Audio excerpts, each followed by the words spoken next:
Katika kipindi cha miaka ya 50 hadi mwishoni mwa miaka ya 70, Iran na Israel zilikuwa washirika wa karibu kabisa. Chini ya utawala wa Shah Mohammad Reza Pahlavi, Iran ilikuwa mojawapo ya mataifa ya kwanza kabisa ya Kiislamu kutambua taifa la Kiyahudi la Israel mwaka 1948 wakati taifa hilo lilipoundwa. Uhusiano wao uliimarika kupitia biashara, usalama na mawasiliano ya kidiplomasia. Israel ilitoa msaada wa kiteknolojia kwa Iran katika sekta ya kilimo na ujenzi wa mabwawa, huku Iran ikiuzia Israel mafuta kwa bei ya chini kabisa. Hata hivyo, hali hii ilibadilika mwaka 1949 baada ya mapinduzi ya Kiislamu yaliyoongozwa na Ayatollah Ruhollah Khomeini. Mapinduzi hayo yaliiondoa serikali ya kifalme ya Shah na kuanzisha Jamhuri ya Kiislamu ya Iran. Kwa msingi wa imani ya Kiislamu na maadui wa mfumo wa Kiyahudi, uongozi mpya wa Iran ulitangaza hadharani chuki dhidi ya Israel, ikitaja kama shetani mdogo ambaye amekuja katika Mashariki ya Kati. Sababu za msingi kabisa ni mapinduzi ya Kiislamu yaliyotokea Iran mwaka 1979. Kabla ya mapinduzi haya, Iran chini ya utawala wa Shah Mohammad Reza Pahlavi ambaye alikuwa mfalme, ilikuwa rafiki mkubwa wa Israel. Walishirikiana kiusalama, kibiashara na kijeshi kwa siri. Lakini baada ya mapinduzi hayo, uongozi wa kidini uliongozwa na Ayatollah Ruhollah Khomeini ulipindua utawala huo na kuanzisha Jamhuri ya Kiislamu ya Iran. Serikali mpya ilikuja na serikali dhidi ya Israel na Marekani. Kwa mtazamo wa Khomeini, Israel ilikuwa shetani mdogo na Marekani shetani mkuu. Tangu hapo, Iran ilisitisha uhusiano wa kidiplomasia, ikafunga ubalozi wa Israel na kuikabidhi kwa mamlaka ya Palestina. Hii ndiyo msingi wa kila kitu. Mapinduzi yalibadilisha urafiki kuwa uhasama wa kidini na kisiasa. 2. Iran ilianza kujihusisha moja kwa moja na swala la Palestina, si kama swala la Waarabu tu, bali kama swala la Kiislamu. Iran iliweka wazi kuwa inaunga mkono vikundi kama Hamas kutoka Palestina, Hezbollah kutoka Lebanon na makundi mengine ya Kishia yanayopinga uwepo wa Israel. Kwa Iran, kupinga Israel ni wajibu wa kidini na huu ni msingi wa sera yake ya nje. Kwa Israel, huu ni uhasama wa moja kwa moja kwa usalama wake. Iran haioni Israel kama taifa halali, bali kama mkoloni aliyepora ardhi ya Kiislamu. Namba 3, Iran inataka kuwa nguzo ya uongozi wa Kiislamu katika Mashariki ya Kati, wakati Israel ni nguzo ya ushawishi wa Magharibi na Marekani. Wote wawili wanachuana katika Syria, Iraq, Lebanon na Yemen. Kwa hivyo, hata nje ya ardhi zao, wanaendelea kugombania ushawishi katika mataifa mengine ya Kiislamu. Hii imezaa kinachoitwa vita vya kivuli, shadow war ama proxy war, kati ya mataifa haya mawili. Namba 4, Israel inaamini kuwa Iran inalenga kutengeneza silaha za nyuklia ambayo ni hatari kwa usalama wa Israel. Iran inadai kuwa mpango wake wa nyuklia ni wa amani na wa kiraia. Lakini kwa Israel, Iran yenye bomu la nyuklia ni tishio la kuangamiza taifa la Kiyahudi. Kwa hivyo, Israel imewahi kushambulia mitambo ya nyuklia ya Iran na kuwaua baadhi ya wanasayansi wake. Iran kwa upande wake ulipiza kisasi kwa mashambulizi ya mtandao kupitia makundi ya washirika wake kama Hezbollah, Hamas pamoja na Wahuthi.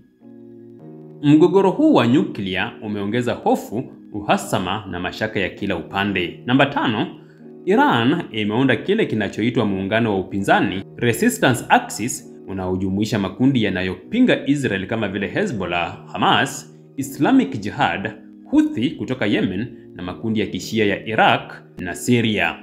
Israel huwajibu kwa mashambulizi ya angani, mauaji ya siri na kuzuia usafirishaji wa silaha. Hii imekuwa vita ya moja kwa moja isiyo rasmi. Namba 6, kuongezeka kwa ushirikiano wa Israel na mataifa ya Kiarabu pamoja na mataifa ya Magharibi. Kwa Iran, kuongezeka kwa mataifa ya Kiarabu yanayokubali Israel pamoja na Magharibi kama rafiki ni usaliti mkubwa kwa Wapalestina. Iran inapinga mikataba kama ya Abraham Accords iliyosainiwa na UAE, Bahrain, Morocco na juhudi za Marekani kuunganisha Saudi Arabia na Israel. Hii imeifanya Iran kuhisi kuzungukwa na kuongeza msimamo wake mkali dhidi ya Israel. Mgogoro kati ya Iran na Israel haukuanzia vita vya Gaza wala mashambulizi ya hivi karibuni. Ni mzozo wenye mizizi mirefu ya dini, siasa, historia ya ukoloni na mapinduzi na mbio za uongozi wa kikanda. Uhasama huu ni wa kimfumo, uliojengeka katika tofauti za kimsingi na maoni ya dunia, uhalali wa dola na haki ya Wapalestina. Na kwa sasa hakuna dalili ya mabadiliko ya haraka katika misimamo ya pande zote mbili. Serikali hii mpya ya Iran haikuendana kiitikadi na kisera na serikali ya Israel ya wakati huo, hivyo kupelekea mpasuko mkubwa wa kidiplomasia kati ya Israel na Iran wakati huo. Baada ya mapinduzi, Iran ilikomesha uhusiano wa kidiplomasia na Israel na badala yake ikakabidhi jengo la ubalozi wa Israel kwa kundi la Palestina. Iran ilianza kufadhili makundi ya wanamgambo kama Hezbollah nchini Lebanon na baadaye Hamas katika ukanda wa Gaza, yote yakipinga uwepo wa Israel katika Mashariki ya Kati. Uhasama huu uliimarishwa na kauli za Khomeini ambaye mara kwa mara alisisitiza kuwa Israel lazima itoweke kutoka ramani ya dunia. Aidha, Iran ilianza kuwa mwenyeji wa kongamano la kimataifa la kupinga uzayuni, Zionism, ikijumuisha viongozi kutoka makundi mbalimbali ya kupinga Israel. Katika miaka ya 90 na kuendelea, Iran ilijikita katika mbinu ya vita vya kwa niaba, proxy warfare. Hii ni pamoja na kuisaidia Hezbollah kwa mafunzo, fedha na silaha katika vita dhidi ya Israel, hasa katika vita vya Lebanon mwaka 2006. Iran pia ilipanua ushawishi wake katika ukanda wa Gaza kupitia kundi la Hamas. Israel kwa upande wake ilihisi tishio kubwa kutoka kwa Iran na kuanza kushambulia malengo ya Iran katika maeneo mbalimbali ya Mashariki ya Kati, hasa Syria ambapo Iran ina vituo vya kijeshi na wanamgambo. Iran ilianza kukuza mpango wake wa nyuklia ambao ilidai kuwa wa amani. Hata hivyo, mataifa ya Magharibi na hasa Israel yaliona kuwa mpango huo ulikuwa na nia ya kutengeneza silaha za nyuklia. Israel ilifanya mashambulizi ya kisiri dhidi ya maabara za nyuklia za Iran na kuhusishwa na mauaji ya wanasayansi wa nyuklia wa Iran, vita ambavyo vimekuwa vikiendelea hadi hii leo. Makubaliano ya nyuklia ya JCPOA ya mwaka 2015 kati ya Iran na mataifa makuu yalileta matumaini ya amani, lakini yalivunjika baada ya Marekani kujiondoa mwaka 2018 chini ya utawala wa Donald Trump. Israel ilishinikiza Marekani na dunia nzima kuzuia Iran kuwa taifa lenye silaha za nyuklia kwa hofu ya usalama wake, kwani Israel inatambua kwamba Iran itakapokuwa na silaha ya nyuklia itakuwa ngumu kuidhibiti katika Mashariki ya Kati na kuondoa ufalme wa Israel katika eneo hilo. Kuanzia mwaka 2020 hadi sasa, kumekuwa na ongezeko la mashambulizi ya moja kwa moja kati ya Israel na vikundi vinavyoungwa mkono na Iran. Israel imekuwa ikishambulia kwa makombora vituo vya kijeshi vya Iran na silaha zilizokuwa zikipelekwa kwa Hezbollah. Iran kwa upande wake imekuwa ikijibu kupitia vikundi vyake au hata mashambulizi ya moja kwa moja kwa kutumia ndege zisizo na rubani, drones, na makombora ya ballistic. Mnamo June mwaka huu, Israel ilifanya mashambulizi makubwa dhidi ya miundombinu ya nyuklia ya Iran, na hivyo Iran iliamua kujibu kwa makombora kadhaa yaliyolenga miji ya Tel Aviv, Haifa na Ashdod na kuua watu kadhaa. Hatua hii iliwatia hofu wananchi pande zote na kuibua wasiwasi mkubwa wa kuibuka kwa vita vikubwa vya moja kwa moja kati ya nchi hizo mbili. Tangu mwaka 2010, operesheni za kijasusi zimechukua nafasi kubwa katika uhasama huu. Shirika la kijasusi la Israel Mossad limeendesha operesheni kadhaa za siri ndani ya Iran, ikiwemo kuiba mafaili ya nyuklia kutoka Tehran, kuua wanasayansi kama Mohsen Fakhrizadeh na kuvuruga mitandao ya kompyuta ya mitambo ya kurutubisha uranium Stuxnet. Kwa upande wake, kikosi cha walinzi wa mapinduzi ya Kiislamu IRGC cha Iran kimejaribu kulipiza kisasi kwa njia ya mashambulizi dhidi ya Waisraeli katika mataifa ya Afrika, Asia na hata Ulaya. Iran pia imekuwa ikijaribu kuingiza mawakala ndani ya Israel kupitia Lebanon na Syria. Ushirikiano wa kijeshi kati ya Marekani na Israel umechangia pakubwa katika kuimarisha uwezo wa Israel dhidi ya Iran. Marekani hutoa msaada wa mabilioni ya dola kila mwaka kwa Israel, ikijijengea mifumo ya kujilinda kama Iron Dome, Arrow 3 na David Sling. Silaha, ndege za kivita kama F-35, ujasusi wa satellite na mkataba wa kijeshi wa miaka 10 uliotiwa saini mwaka 2016 vimeifanya Israel kuwa na uwezo wa kuzuia, kushambulia au kutishia miundombinu ya Iran hata kutoka mbali. Iran kwa upande wake imeongeza ushirikiano wa kijeshi na Urusi na China. Uhasama huu kati ya Iran na Israel umeathiri kwa kiasi kikubwa siasa za Kiarabu. Mataifa kama Saudi Arabia, UAE, Bahrain na Misri yanaelekea kushirikiana na Israel kwa siri au hadharani kwa sababu zote zinahofia ushawishi wa Iran.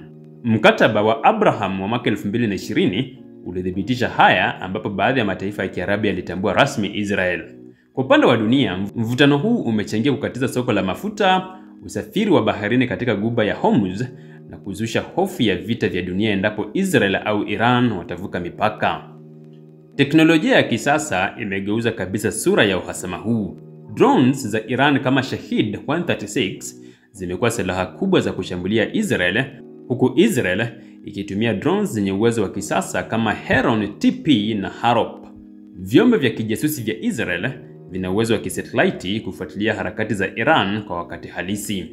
AI na mfumo wa kujifunza kwa mashine vinatumika na Israel kutambua haraka maeneo ya mashambulizi pamoja na kutumia mitandao ya kijamii kueneza habari kwa haraka. Iran kwa upande wake imewekeza kwenye mashine za ulinzi wa anga na kuzalisha teknolojia yake ya nyuklia bila msaada wa nje. Katika upande wa propaganda, vyombo vya habari vya Iran kama Press TV vinatoa simulizi mbadala dhidi ya Israel, huku Israel ikitegemea vyombo kama I24 na Times of Israel kupambana na vita vya habari ambayo ni propaganda. Mitandao ya kijamii kama Telegram, X zamani Twitter na YouTube ni sehemu ya vita vya taarifa, kila upande ukijaribu kushinda mioyo na akili za walimwengu. Hatima ya Mashariki ya Kati inaonekana kuwa shaka, huku kila upande ukijizatiti kwa vita vya siku zijazo. Pamoja na uhasama huu wa muda mrefu, baadhi ya wachambuzi wanaamini kuwa bado kuna nafasi ya diplomasia kushinda. Hii inahitaji mabadiliko ya sera za ndani ya Iran na Israel, msukumo wa kimataifa kwa mazungumzo na kurejea kwa makubaliano ya kimataifa ya kudhibiti silaha za nyuklia. Wakati huo huo, uhasama huu umekuwa ukitumiwa kisiasa ndani ya mataifa haya mawili ili kuimarisha utawala wao. Iran hutumia tishio la Israel kama njia ya kuunganisha raia wake dhidi ya adui wa nje. Vivyo hivyo, Israel hutumia tishio la Iran kwa malengo ya kisiasa na ulinzi wa kitaifa. Katika upande wa proxy war, Hezbollah ni kundi la wanamgambo wa Kishia lenye makao yake Lebanon, lililoibuka baada ya uvamizi wa Israel kusini mwa Lebanon mwaka 1982. Tangu wakati huo, Iran imekuwa mfadhili mkubwa wa Hezbollah, ikitoa fedha, silaha, mafunzo na msaada wa kiteknolojia. Kundi hili linaungwa mkono na Iran kama mkono wa kijeshi unaofanya kazi nje ya mipaka ya Iran. Hezbollah imekuwa muhimu sana katika vita vya Lebanon mwaka 2006, ambapo walifanikiwa kulazimisha Israel kuondoka katika baadhi ya maeneo yao. Tangu wakati huo, kundi hili limejiimarisha zaidi na linamiliki roketi zaidi ya 1.5, baadhi zikiwa na uwezo wa kufikia maeneo mengi ya ndani ya Israel. Uhusiano wa Iran na Hezbollah ni wa kiitikadi, kisiasa na kijeshi. Iran huona kundi hili kama mstari wa kwanza wa ulinzi dhidi ya Israel. Kwa upande mwingine, Hezbollah hujiona kama mshirika wa mapambano ya Waislamu wote dhidi ya Israel. Ushirikiano huu umeifanya Israel kujiandaa kila wakati kwa uwezekano wa vita kamili dhidi ya Hezbollah, vita ambavyo vinaweza kuvuta mataifa mengine ya Kiarabu na hata majeshi ya kimataifa. Upande wa Hamas, ingawa ni kundi la Kisuni lenye mwelekeo wa Kiislamu, limekuwa likipokea msaada kutoka Iran tangu mwaka 2006, hasa baada ya kushinda uchaguzi wa bunge la Palestina. Hii ni licha ya tofauti za kimadhehebu kati ya Shia wa Iran na Sunni wa Hamas. Ushirikiano huu umejikita kwenye lengo la pamoja: kupinga uwepo wa taifa la Kiyahudi, Israel. Iran hutazama Hamas kama chombo cha kuumiza Israel kutoka ndani ya Palestina, hasa ukanda wa Gaza. Hili linaifanya Israel kuwa katika hali ya tahadhari kubwa, ikikabiliwa na tishio kutoka kaskazini kupitia Hezbollah na kusini kupitia Hamas. Kwenye vita vya Gaza vya mwaka 2008, mwaka 2012, mwaka 2014, mwaka 2021 na vita vya Gaza vilivyoanza mwaka 2023, misaada ya kifedha, teknolojia ya kutengeneza roketi na mbinu za kivita kutoka Iran zimechangia kwa kiasi kikubwa uwezo wa Hamas kujihami na kushambulia Israel. Hii ni pamoja na roketi za Qassam, ndege zisizo na rubani drones, na sasa wanadai kuwa na makombora ya masafa ya kati. Israel kwa upande wake imechukua hatua kali: vikwazo, mauaji ya makamanda na kushambulia viwanda vya silaha ndani ya Gaza, Syria na hata Sudan. Hata hivyo, mtandao wa Iran unaendelea kustawi kupitia makundi kama Palestinian Islamic Jihad (PIJ). Katika itikadi ya Kiislamu ya Kishia, kuna imani kuhusu kuja kwa Imam Mahdi mkombozi wa mwisho ambaye ataongoza mapambano dhidi ya udhalimu na utawala wa haki duniani. Kwa baadhi ya wafuasi wa Iran, vita dhidi ya Israel vinaonekana kama sehemu ya maandalizi ya kuja kwa Mahdi. Vivyo hivyo, ndani ya mila za Kiyahudi za Orthodox na Zionist Messianic, kuna imani kuhusu ujio wa Masihi wa Kiyahudi atakayejenga tena hekalu la tatu na kurejesha utawala wa Kiyahudi duniani, jambo linalodhaniwa litafuatiwa na vita vya Armageddon. Amani hizi zimechochea msimamo mkali wa kidini kutoka pande zote mbili, huku baadhi ya viongozi wakitumia lugha ya vita takatifu. Hii inahatarisha uwepo wa suluhisho la kisiasa, kwani pande zote zinapozungumza kwa misingi ya imani badala ya busara, nafasi ya mazungumzo kupungua kabisa. Uhasama huu hauishi kwenye mipaka ya Iran na Israel pekee. Uhasama huu umepelekea kuwatumbukiza raia wa kawaida kwenye mateso ya vita, vifo, ukimbizi na umaskini, kuathiri nchi kama Yemen, Iraq, Syria na Lebanon kwa sababu ya mapigano ya wakala, pamoja na kutatiza biashara na usalama wa baharini, hasa kwenye Ghuba ya Hormuz na bahari ya Mediterranean. Vita vya maneno na silaha vimeharibu miundombinu, mashamba, shule na hata hospitali. Mamilioni ya watoto wa Kipalestina, Wayahudi na Waarabu wengine wanalelewa katika mazingira ya chuki, hali inayozalisha kizazi kipya cha wapiganaji. Kwa zaidi ya miaka 45, dunia imeshuhudia uhasama kati ya Iran na Israel ukikua kutoka mivutano ya kidiplomasia hadi mashambulizi ya moja kwa moja.